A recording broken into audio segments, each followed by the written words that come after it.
crazy. Is it crazier than me picking Sheamus to beat Rusev? The only one. You're a fucking dickhead. Well, I don't watch. I didn't know what the fucking story was. Was there a story? I don't fucking know. They've been feuding for a couple of weeks now. Wait, you're the only asshole that fucked up the perfect fucking weekend for the Wizards? Oh, now it's a fucking team effort? No, but it's 6-0, 6-0, 6-0 double T. Yeah, 5-1. We could have fucking set a record this weekend. What? Oh, now we're out to set records? No, but it would have been kind of cool. Like, we're all on the same page. We all love wrestling. But it would have been a 5-star pick. The guy who's 10 games up on me, I'm supposed to fucking conform to him so we could just be 6-0 brothers? No, I'm trying to catch you, motherfucker. The only one catching anyone was HK. He's catching you now. Yeah, we're tied now. Guess who got his bell? He'll fuck it up at WrestlePalooza. I'm not worried. Welcome to the basement. Buddy, if you haven't been paying attention to picks the last 5 years, I'm always in the fucking basement. You were a godsend when you came on. We do bro stuff in this basement. I'm out. I'm the bro stuff basement. Lock on it. Yeah, I got the lock from Buck. I said, oh boy, you don't have to marry him. I did send my picks in early too. Do I get an extra point for that? No. All right. I figured I'd point for that. I don't know. I just figured I'd fish for one. All right. I mean, it didn't hurt for asking. Yeah, I know. I was trying. Let me put the graphic up there while we talk a little Clash in Paris. So yeah, as Tony alluded to, him, Brundo, and HK scored perfect 6-0 records. I mistakenly took Sheamus. So there's not a lot of change at the top of the board. Brundo's still 2 games behind, but now me and HK are neck and neck. I think the picks are wrong there. Tony and I have the same losses. Oh yeah, okay. I gotta fix that. That's not right. So you will have 44 losses, Brundo. Yeah. Well, I was doing a fantasy football draft. I appreciate that. I was doing a fantasy football draft. I was watching Clash in Paris, and I was editing things for the show. So the record's right on the bottom of the screen, though. And I'm not gonna lie. When I edit things and I'm doing stuff in the StreamYard, I'm downstairs in the living room. So I was a little thrown off when I signed in and HK was in there because I felt bad, like he wanted to try and talk to me. I don't even know if he knew I stopped by. No idea. Oh, good, because my settings are set for up here. So down there, I have to change all the settings, and then I fuck everything up, and then I come back here and I can't hear you. There's an echo, so I was like trying to get in and out really fast. That's what you usually do, but I was doing what I was doing. Okay. Didn't even realize you were there. So I like to hear. Yeah. How many times have you heard it before? Many times. On paper, Clash in Paris seemed like a mid show. It seemed like a Raw. Right? Well, I wasn't overly excited for Clash in Paris. Were you guys? No, not at all. No. I mean, judging by the 3 6-0s, it was kind of a predictable event. All right, don't. I went 5-1. That's still fucking winning. I didn't go 2-4 at NXT Heatwave, handsome Kevin. Sorry, but I shouldn't be. You shouldn't be catching strays. What are you looking at? What are you, Becca? There's cats on the fucking on the window or something. Takeaways from Clash in Paris. What do you guys got for me? Crowd was insane. Yes. Crowd was absolutely insane, which I think really adds to the enjoyment of viewing it when the crowd's that hot. For the most part, I thought it was done well, even though it was very predictable. Right. I like what they did with Roman Reigns and Bronson Reed. I thought it was a serviceable match, and then the afterwards shit. Like when it can go so far, and I'm like, all right, this is bullshit. But then it breaks through that barrier where you're like, oh fuck. And they broke through that barrier where I went, oh fuck, after that match. I thought that was well done. I like what they're doing with the Wyatt Six, the Street Profits. Can I'm gonna stop because you're gonna go through all the mat, but I want to stop because I do want to talk Bronson Reed. I don't want to forget anything. Yeah. Let me ask you this: the extracurricular bullshit. Did it break through that wall when Jay got involved because Jay was also involved later in the night? No, I think for me, I was like, oh shit, this is from a fan's perspective. This is so serious right now. The beatdown that they're giving Roman, that Jay is going to risk injury and his chance to get his title back to go out there and save his unk. And I was like, wow, this is intense right now. I enjoyed it. Yeah, that part of it, I guess, never even crossed my mind. It was fully the devastation that was going on to Roman. Like when they strapped to that board and he hit him with another tsunami after that. I mean, my mind was blown. Like I said, they broke through that barrier to where I went, oh fuck. Enjoyed it. I enjoyed it. And then even the Braun Breaker, when he jumped up on that barricade and catwalked that motherfucker, it's like, geez, I didn't realize he had that kind of balance. He can't jump onto a fucking second rope, but he can do this shit. Blew my mind. The whole thing was, I thought it was very well done. Brondo, Tony? I mean, I enjoyed it. I watched it last night. It definitely, I thought it was going to be too long, but I thought it went great. Bronson and Roman had great chemistry, and I can't say I didn't enjoy it. The after stuff, I mean, I've seen it before, but it's always impactful.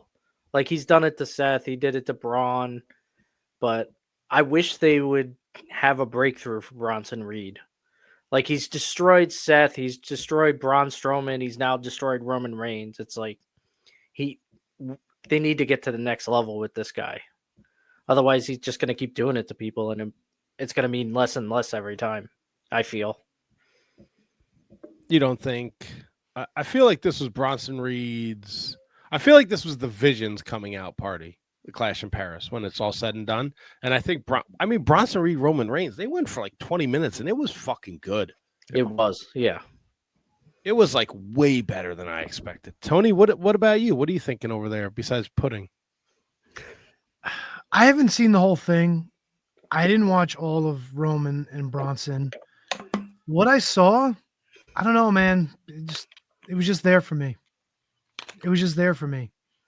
Even I went out of my way to make sure I watched Rusev and Beaker first. And Rusev and what would you call him? Beaker. I have to remember the nicknames because sometimes. Oh no, he's normally Ultra Vince, but I watched the Muppets hosting Raw recently, and it was like Beaker. Of course, they had to have Beaker and Sheamus looking at each other. Yeah, they went to the family reunion. I was expecting that to be more than what it was, and it was just kind of there. And I even watched Cena and Logan Paul, and it was fine, but I'm just so fucking sick of everybody kicking out of everything, and then it just becomes a match of can you top this? Like I'm just tired of it. Yeah, I was gonna bring that up when we got the Rusev Sheamus. Not just like, all right, they're on the fucking barrels trying to hit a move. You could have fucking done that from the apron. Why'd you have to do it from the barrels? And you know what? The crowd, as okay as the tag title match was to open the show, the crowd really didn't seem like it gave a shit. Like that crowd was like they wanted to cheer, and at that point, they were giving them nothing to cheer. It was fucked up. Well, what didn't open the show? Roman and Bronson opened the show. Oh, well, then maybe, whatever. I mean, the tag match. I think they shot their low. And also, like, that tag match was just announced Friday. Oh, booking AEW style. No wonder I hated this show. Not Uncle Howdy, but Bo Dallas showed up. And, he there's a little dissension between the Street Profits, and Bo kind of questioned that.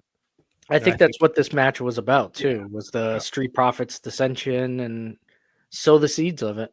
Oh, is that why B-Fab was yelling at them the whole time? Yeah, and that's why, like, Angelo Dawkins, like, there was dissension when the match started with him being, like, kind of, I'll start, and Montez is kind of, eyeballing him. And I think, I think we'll get that breakup, and I think we'll see a nice singles run out of Montez. I don't know what they do with Angelo. Nothing. Yeah. I mean, he's solid, but he's been there for a long fucking time. You think he has like a dark side in him, and they throw him in the Wyatt Six, or no? We're No. just gonna stick with Absolutely not. this is Bray's guys, and that's it. I think that realistically, he is best suited in a tag. I don't think that he's got that over the top like in ring style or the charisma like Ford has. So I really think that he's best suited in the tag. So when they split, unless the feud is super hot and both of them come out over because of it, I think that he's best suited to find another tag partner or start seeing him somewhere else, I guess. Fair enough. What did you? I cut you off before we got to the tag match, but your thoughts on the tag match? So I really like the Wyatt Six, and I really like the Street Profits. I think they're both fantastic tag teams. Like showing the dissension between the Street Profits is something I've been kind of waiting on for a while because I really think that Montez is I think he could be a huge star. I think he's fantastic in everything that he does, but I still hate the breakdown of tag rules. You know what I mean? Like, and it's not as in your face as it is in other companies, but I just hate the breakdown of the tag rules. So that's the one thing that I didn't like about this. But I say, being fans of both of these teams, it was going to be hard for me to just absolutely hate this match. Pretty biased on this. No, I liked it. I just wish the WWE would spend more time on their tag division. Like, they have like a lot of good fucking tag teams, but like, they also have a lot of fucking on superstars. SmackDown, right? On SmackDown, I feel like they've been doing a lot more with the tag teams, like Motor City Machine Guns and Fraxium and all that. They usually get like a pretty decent spot over the last couple of months. Yeah, but then they got thrown together in that ladder match at SummerSlam. Like, I just feel like there's not the importance of the tag titles is not a focal point on SmackDown. Like, it was just like, oh, we're just gonna make this tag match Friday, and now it's gonna be on this mid PLE. Like, is there gonna be a tag title match at WrestlePalooza? Probably not. Maybe the Raw tag titles. Who the fuck was that? Yeah, I was just gonna ask. Still Hold Judgment Day or? Yeah. Finn and JD. Yeah, McDonough. Fergal, my guy Fergal. It's just a fun name. It's just a fun name to say, Fergal. Becky and Nikki Knockers. Tolerable. Yeah. Nikki actually looked better than what she has so far, I thought. Which, a step up from where she was it's not earth shattering or anything like that. I hated the table to table announce spot. Like, it looked like shit, and Becky wasn't doing anything to help that spot out at all. I don't know. I was right after that too, the kick from the corner. Yeah. Where it looked like Becky was supposed to be there and wasn't. Yeah. I think that Nikki is I don't know. I don't know if she was never top flight by any, you know what I mean? Like, she was never super talented in the ring, and she came back and she looked fucking horrible. And I don't know. I thought she looked better, but I wasn't pumped about this one to begin with. I've kind of lost on Becky Lynch now, but I mean, Nikki Bella, she's she's got some slabs on her, so that definitely helped the viewing. Slabs. She's got some slabs on You think it was just something to give the fans too in Paris? Maybe. I don't think the fans gave a shit about Nikki Bella either. It felt like it was the quietest they were whenever Nikki was in control, at least in my opinion. It wasn't a long match either, but for what it wasn't terrible. No, it wasn't terrible. Rusev and Sheamus was fucking long. Yeah. See, I love that match. I loved every second of that. I knew it was what it was gonna be. I figured it'd be a long brawl, a lot of weapons and stuff, but they've been building towards it. It wasn't just weapons because of weapons. It was these guys have had a feud. It's been back and forth for a month or two now, and now they're gonna blow it off and a knockdown, drag out brawl. Yeah, but it need to be like 20 minutes. It didn't feel like 20 minutes to me.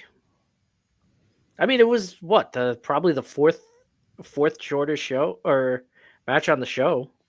Logan Paul and Cena was longer. The 4-way was longer. Yeah. I think Roman and Reed was Bronson. longer too. They might have been all around. I know the They were all 20s. I know that. yeah. Let's Logan see, Paul and Cena was the longest. It was like 25. see what the old Wikipedia says. No, not Clash of Penis. Penis, you say? Yes, penis. HK, maybe I'm gonna head back to the playroom. Roman Rusev Sheamus was the shortest out of the 20-minute matches. I hate when they do all that, the setting up all the shit around the ring. It fucking bugs me. You don't like the barrels and the no, the bar? barrels and the like. I TLC ladder matches, that kind of shit. I get it, but a good old fashioned Donnybrook, and they'd fucking throw a bar top out there and a bunch of fucking bar. Nah, fuck that. You didn't like the Wade Barrett bringing up the League of Nations and how they got in a scuffle before they went through the curtains that I've never heard about before? That was pretty fun. I did get a kick out of that, but I love that too. When I was going to say, they said, they're like, oh, remember when they kicked you out of the League of Nations? Wade's like, best thing that ever happened to my career. It was very much like a New Japan match. A lot of big finishes, a lot of no selling, a lot of broke kicks into what do they call? What do you call the Musta kick? What is Rusev's kick? The Machka kick. The Machka kick. Yeah. Yeah. Look, I enjoyed it because I like that kind of like just dudes beating the dog shit out of each other. But there was some dudes beating each other off. I could have done without the barrel spot. Yeah. I thought what's it called? White noise? Is that the thing he does? What's the thing he did off the top of the barrels? Yeah. That should have been the finish. Yeah. Yeah, but it's hard. Go ahead, Bruno. I'm sorry. Oh, that slam into the bar too. That could have been the finish. The way Sheamus's head definitely hit the back of that hard, and they called it too, like right afterwards. But that was pretty gnarly looking. Shit out of each other.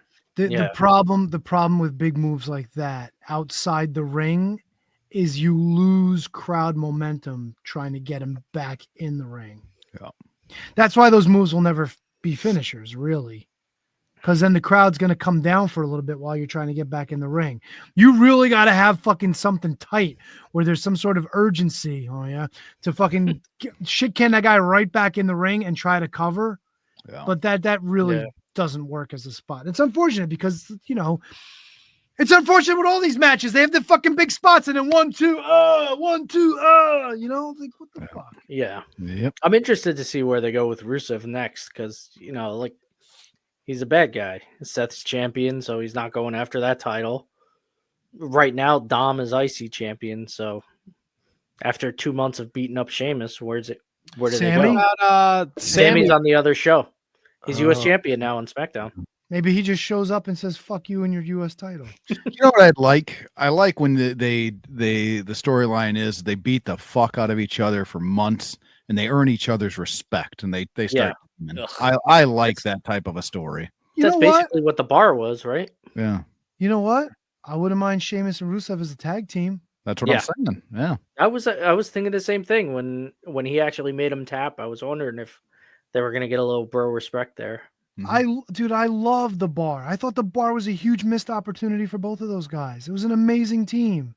And then they jobbed to fucking Nicholas on fucking WrestleMania. Fucking Nicholas. I am the bar. Fucking Nicholas sounds like Buck's Saturday night. Jesus, Brando. Holy shit. Wow. Wow. Well, I got no follow-up for that one. John Cena, Logan Paul, obviously John Cena's last dance. He's getting the win. Is it fair to Flair? No. To say that Logan Paul belongs? Of course he belongs. It's all a gimmick. No, but I mean, like he's been given great dance partners, right? His whole career in the WWE. right? He worked with what he worked with Ray. He worked with The Miz. He worked with Roman. He worked with Seth. He was in the Money in the Bank, Ricochet, Kevin Owens. Like he's had Cody Rhodes. Dude's pretty good in the ring. He's not Dean Malenko. He's not a fucking Bret Hart, but he can hang. Like this was probably John Cena's best outing. Back to back him and Cody, and now him and Logan. Like this was good. I'm sorry. I know people fucking hate Logan Paul, but I enjoyed this. Do you think they're afraid that if they put him in there with somebody like lower down the card, it might not be as successful? Or do you think they just want to keep Logan Paul at that upper echelon because he's so good? I think the fact that he doesn't come around a lot very much, it's not like he's there working every Raw or SmackDown or anything, that they feel like they have to put him in there with somebody big and make the biggest impact for the amount of money they're dropping on him. He's also like if you this is Logan Paul's going to get press, and what better way to promote your brand than to have him get press with one of your big superstars? But like there was a point early in the match where he had done something to Cena, and Cena was like kind of crawling away from him, and he mimicked like he was walking a dog. Like that's such a shithead heel. Like I fucking hate this guy. Like I think he just gets it, and I think it pisses people the fuck off. Like that's a pretty good ad lib thing to do. Like again, I don't think he's like the next like Steve Austin or Cody Rhodes or Hulk Hogan, but like he fits a role and he plays it well. Yeah, I'm not a big fan of his. And I don't think that I ever will be a big fan of his. But I think that like when you watch him, especially with the match in Paris with Cena, you kind of hit it right on the head. Like as far as being that real shithead heel, like it seems like he gets it a lot more than a lot of other people do. And he does a great job of those in-ring, like draw the heat moments. He does a great job of those draw the heat moments. And for that, like I'm not a fan of his, but I think he does a great job. Yeah. No, I thought this might have been his best match. Yeah, I still don't like the what are we doing on Cena's last, what has he got, 8 left now? You know what I mean? Like that's the part that I'm not a huge fan of. Like play the hits, Logan Paul, and now we're going back to the hits. You know what I mean? Like I mean, look, it looks like you're gonna get Cena and Brock at WrestlePalooza. I mean, that's you can argue that's the biggest stars the last 20 years the WWE have had, and it's going to be on the ESPN platform, so it's going to be big. And then look, Juice was not to have Cena and Brock captain teams for War Games. Like that's a pretty big deal. I don't know how many I don't think Cena's been in a War Games, has he? No, they did. By the time they brought it back, he was pretty much gone. So to check those boxes, and look, I think I Dunk Biscuits isn't wrong. The issue with Logan Paul is he doesn't get it at all. We can agree to disagree, but he is just naturally a prick. So he doesn't try to be a heel. It just happens. Yeah, I mean, what do they say? The best version of some people is when they're just themselves turned up to 12 or whatever. Like, but I think he does. I think like Triple H wouldn't use him if he didn't get it. Right. That's fair. Is that fair? Yeah. That's fair. Yeah, no, look, who knows? But that's with everything, right? John Cena's retirement tour. Like, how do you end The Sopranos? How do you end a show that's been around forever? Like, there's no good way to do it. There's maybe like 1 or 2 shows that ended well. Like fucking what? MASH and what? Futurama.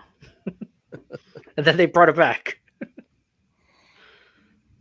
But yeah, nothing else. So we'll see. I mean, who else has retired and had a great retirement? I guess Flair did, but he bastardized that. But not like this. Like this is like like we got like this is his last run. Like it's like everyone knows it's coming to an end. It's not like Trish had that match at Revolution and like it was assumed it was her last match, but like HK said, like we know now. We know that December Saturday night's main event, like that's it. I mean, the only other person I could think of, it wasn't WWE, but it was Sting. You knew that was it for Sting when he was having his last match. Wait, I thought they moved Saturday night's main event. I thought his last match was going to be not during main event, or did they move main event to Peacock exclusive? Was that what you guys said? Saturday night's main event is now exclusive to Peacock.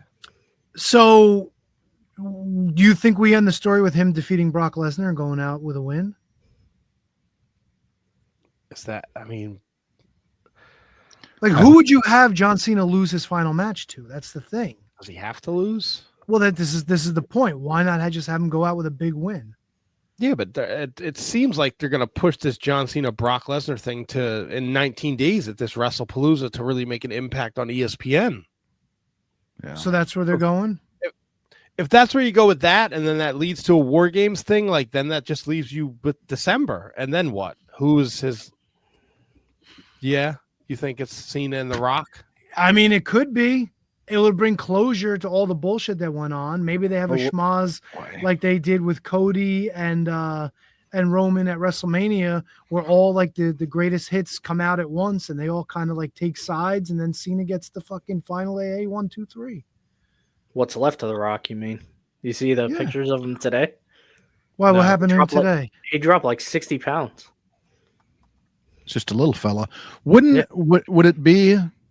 And this is like I like going out on your back, right? I building up somebody. Oh God, is that real? And would it be a good spot to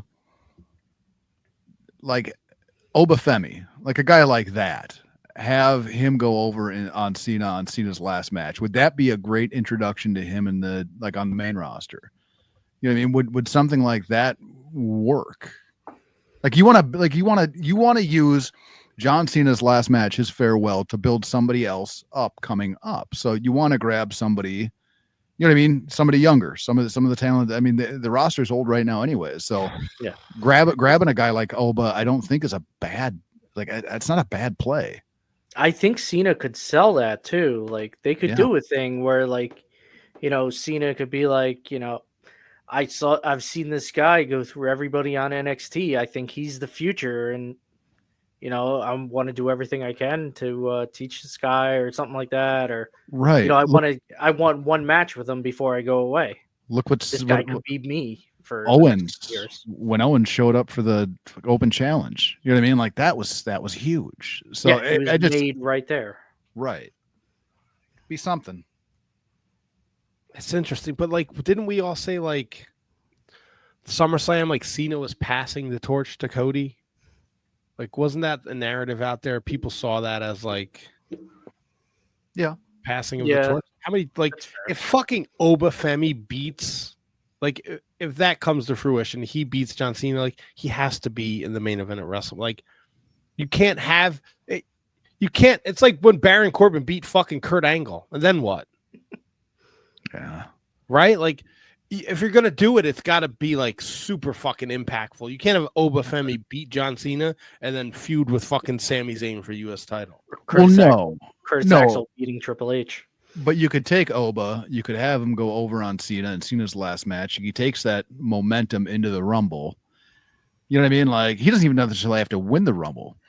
He could break the eliminations record, something like that. You know what I mean? Like you could really build him up, so by the time we hit this time next year, he is main event picture. I think that you could build it that way.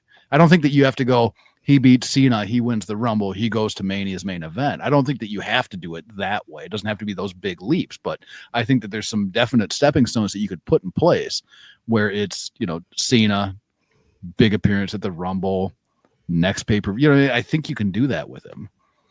I mean, the guy's got it.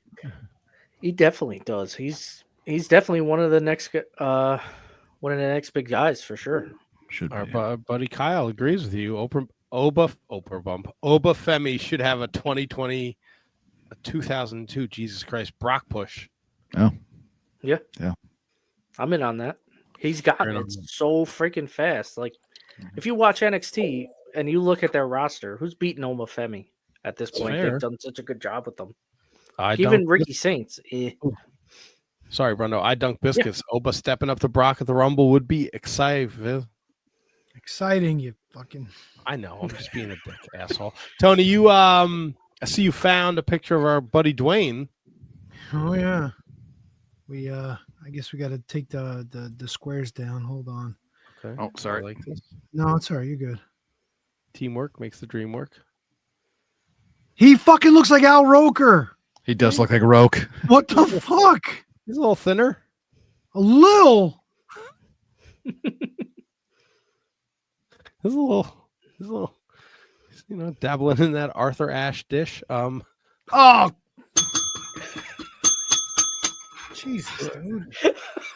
Come on, man. He don't look. He don't look great. That kind of fucking party, huh? How do you drop? How do you Ozempic, bro. That's all the rage, right? You think he gets like fucking nasty Ozempic diarrhea? You think it looks like the background of Tony's? That can't be Ozempic. Ozempic doesn't make you Ozempic does make you lose muscle, but he probably just fucking stopped working out and stopped eating fucking 3 million calories a day. He's got to have a role he's prepping for. It's got to be. Yeah, Arthur Ashe. Yeah. Dude, What? Tennis star. They should make a movie about him. stop. What? Come on. Arthur Ashe was great at tennis. Arthur Ashe was great at tennis. Right, let me look. I can't even go back here if you need me anymore. He's got a stadium named after him. Yeah, we were there. Or I was there. Yeah, they did AEW there. Great. Let's see. He won the Australian Open. He won the French Open. He won Wimbledon. He won the U.S. Open. The Grand Slam winner. We get it. Yeah. So what's the big deal? Am I a Grand Slam winner because I polished one off at Denny's? Yes. Oh, he died of AIDS. Oh, never mind. You didn't know that? He fucking knew that, Brundo. He fucking dug a hole and you stepped right into it. I guess so. AIDS hole. Night. 4-way dance. I think the biggest thing we took away out of this was I guess Becky's part of the vision, or are we gonna go Seth and Becky against Punk and AJ? That's where it's going. Got an update from Raw. Oh, I don't know what yeah? exactly happened, but Punk walked away from Becky Lynch, who was in the ring, and said, "You're going to regret putting your hands on me," and just walked out. Oh, maybe he's bringing in Jack Perry. Cry me a river. maybe he's bringing in Floyd Mayweather. Maybe he's bringing in Raja. Oh, Raja. What'd you guys think of the 4-way? That Solid. Go ahead. Yeah. I was gonna say it was good enough. It was good enough. I don't think that my expectations were too high for it, so it kind of sat where it needed to for me. As soon as Becky got in the ring, like I said audibly, watching the show myself alone, that's Becky Lynch. Like it was just far too obvious to me, and I couldn't tell you how annoyed I was after the match where they went over and started jaw jacking with Jelly Roll and that other fucking Post Malone. Okay, yeah, the Postman. It was just fucking annoying. Like it wasn't even good heel work by Becky. Like she's playing an air guitar on the fucking world champion, the belt that's not even her. It was just annoying. It wasn't, to me, it wasn't good heel stuff. So it was fine. I didn't care for the after the match bullshit and the Becky stuff. As soon as you saw her, you knew it was her. So I was a little bit let down by that. Who do you think it was going to be? I don't know, but you can't, like, Becky Lynch, her size, there's nobody else on the roster that you could go, oh, that's this person. You know what I mean? Like it was far too obvious who it was, and that was the disappointing part to me. If you're gonna do this, just have it be Becky Lynch. Revealing her to be Becky Lynch in full whatever she's wearing, where you hide her identity, doesn't do shit for me. For you, it doesn't do anything. For the people live there, like, who's this figure in black showing up?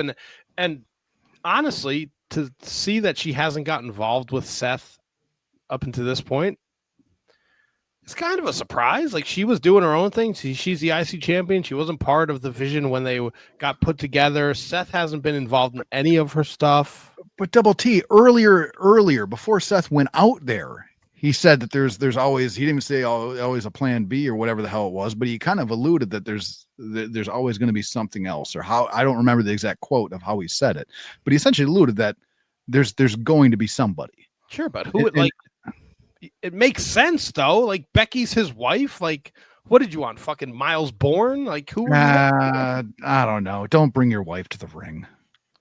Why? What? Yeah, don't bring your wife to the ring. She's a fucking wrestler, dude. I think we learned when Jake Roberts brought whatever her name was. She's not a wrestler, and Jake Roberts had a fucking drug problem. Whatever Jesus. about Cheryl Roberts. And it's not even the first time the two of them had been, teamed up together. They had that feud with Alexa Bliss and Baron Corbin years ago. That one's, that's not to argue this one, because that feud fucking sucked. But I don't know. It makes sense. I don't know what I think you need to temper your expectations. Who did you think it was going to be? The Sandman? Paul Heyman reaching into his fucking bag of tricks? No, it wasn't like I thought it was going to be the Sandman, right? It was just the fact that I fucking knew it was going to, like, that was the part that bothered. And like, you don't need to hide her identity for her to do the reveal. It's not necessary to make it seem like it's something it's not. It was, like you said, it made sense. You could see it coming.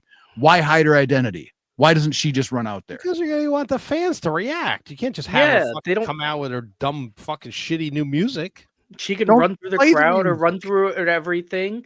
Actually, it gets her down easier to get her down to the ring. They turn off the lights. She runs down in black and hides under the fucking ring. 3 out of 4 of us went 6-0. Like, this whole show was predictable. That's true. They're writing fucking, it's essentially episodic TV. They have to get to AJ Lee, and I guess this is the way we get there. Slide it up, slide it up. You think that slide it in? You think that Jam it in, It. ram it down. Do you think that AJ Lee is going to be anything upon her return? Fuck yes. You know how much merchandise she's gonna move? No. I'm talking about in the ring, just strictly in the ring. 100%. She'll be so protected, it'll be crazy. Okay. I also 100%. think, like, and Phil probably throws her around the bedroom. Don't kid yourself. wow. AJ's locked in an anaconda vice or two. Don't worry about her, bro. She'll be fine. All right. Naked anaconda vice. I like Who it. said nobody said naked? He's She a likes, little to bit of fucking, she likes to rough Phil up. a serpent of pleasure. Why do you think he's so fucking angry all the time? Dude, I am so backed up. Whoa. Fuck yeah, I am. I'm taking some carrots in the mommy's playroom. You leave mommy out of this. I didn't bring mommy in. I'm talking about her playroom. Unless it's some euphemism. What have you had that's not the flavor? The flavor? Oh, like pudding? That reminds me. I'm going to make some pudding when the show's over. Good idea. Some shiny For the Wizards ladies, pudding. thank you for your cervix. Fuck yeah. Well, you implied when they throw each other around the did you say bedroom? Yeah. Or just room? No, bedroom. I mean, if he wants to throw around the kitchen, that's fine too. Make me some dinner. Whoa. Watch out for the real glass. No, though. she's selling it. It's fine. He pulls his Oh, punches. she's selling. Gotcha. Yeah, she's selling. It's all right. I It's a also work, think, bro. Relax. she's been gone long enough. You got to where end The Sopranos somehow. She's been gone long enough that I think, like, her return is a fucking big deal, and she doesn't present to me as somebody who wouldn't be working at her craft. Like, she's not going to come back to embarrass herself. Like, yeah. The AJ Lee era of the women's division was a huge step up. Like, it went from like Nikki Bella to AJ Lee. Oh my God. AJ Lee comes back. She's 60 pounds heavier. She fucking gets winded walking to the ring. That'd be She looks fuck- she looks like Gertha Fay. be No, fucking there's- hilarious. Like she's wearing her little fucking booty shorts and her fucking like ricotta's hanging out and shit. Looks like she's baking bread in her shoes. Oh my god, she's putting fucking bakeries out of business with all the fucking rolls. She's winning the Miss Kankles competition. She finally got tits. Jesus. She can't get her Chuck Taylors up on her fucking calves anymore. Oh my god! What's She just wears wrong the with ankle you ones. guys? You're unbelievable. Her cutoff shirt doesn't say TBD, it says to be continued. Her underwear don't say BVD, it says Boulevard. Da-da-da-da-da! Da-da-da-da-da!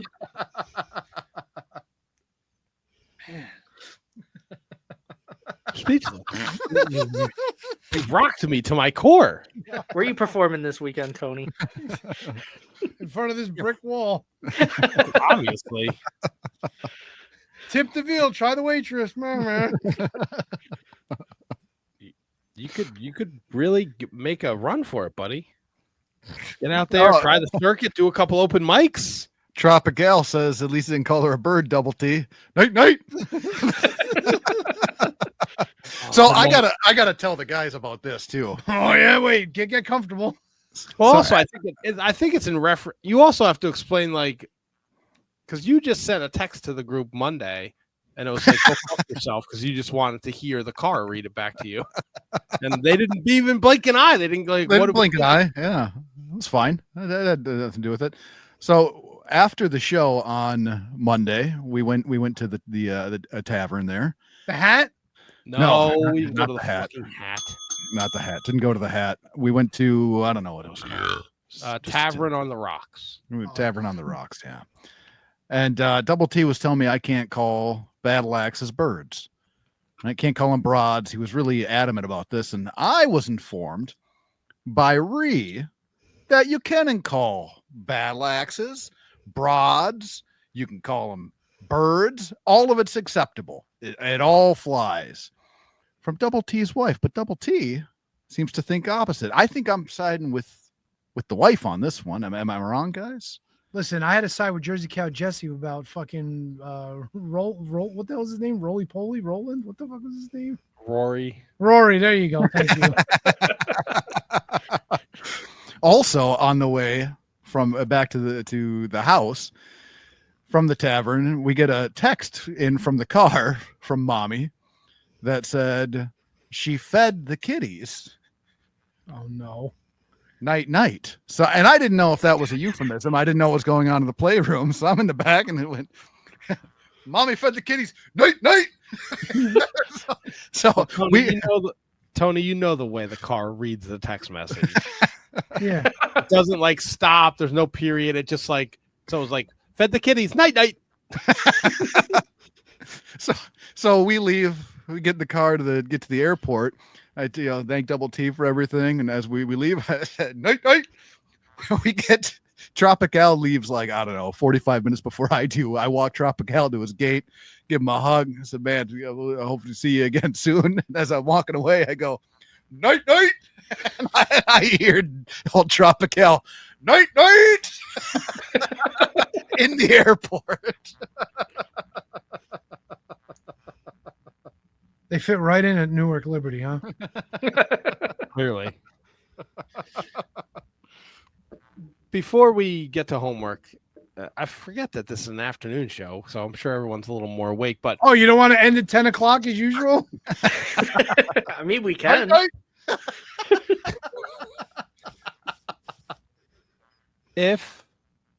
would you be upset if there was no AJ Lee and CM Punk chose Rhea Ripley? Upset? No. Disappointed? Yeah.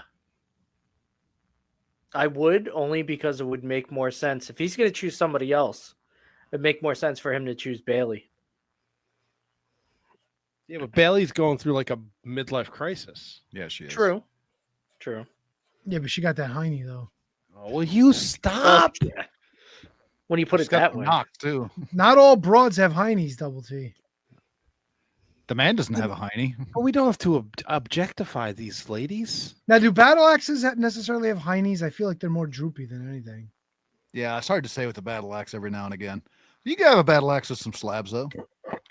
Yeah, like if the battle axe looks more like a Gina Carano or like a Xena Warrior Princess, then Yeah. she's got some slabs. But, Yeah. But when I think of battle axe, like I think of like the fucking like the vice principal of a Catholic school where she's Okay. not a nun, but she can easily be one. Right. You know what I mean? Yeah. Like You don't want none. like she's built not like a Brock Lesnar, but more like a big boss man. Yeah, I'm with you. You know, that's a true battle axe to me. You know who Miss Finster was a battle axe. Oh, Finster! Moist. I can't wait to read Spotify tomorrow. The slabs of battle axes explained. Yeah, but they fucking dumbed it down, and it's all like They did, professional. but sometimes some of them could be pretty funny. Slabs and battle axes discussion. Yeah.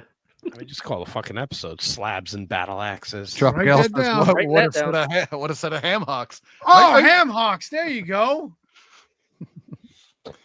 See, birds. I think birds have CM, and I think that battle axes have slabs. Yeah. And CM is crack meat, right? Yeah, yeah. Okay. Birds have crack meat. Crack meat. You mean like a puffy mons? Puffy Mons. Yeah, fuck? like like the underfront. Not a fupa, but like Oh, no. no. A little more puffy than roast beefy. Poofy. Poofy, there you go. Poofy. Sorry, I mispronunciated. Poofy. Poofy. Overall, what do you guys think? Clash in Paris, though. Thumbs up, down. Thumbs up, thumbs down. One thumb up. One Thumb up, right? It was Joe. It was Yeah. better than I thought it was going to be. Yeah. For sure. Yep. I'm incomplete. I'm leaning toward down, but I'll give it the benefit. I'll Wow. go back and watch some more. Going down. No, it's, I Going down. don't know. Fucking kick out. I'm getting tired of it. Sorry. Yeah. Yeah. There was way too much. I didn't get to mention that, but in the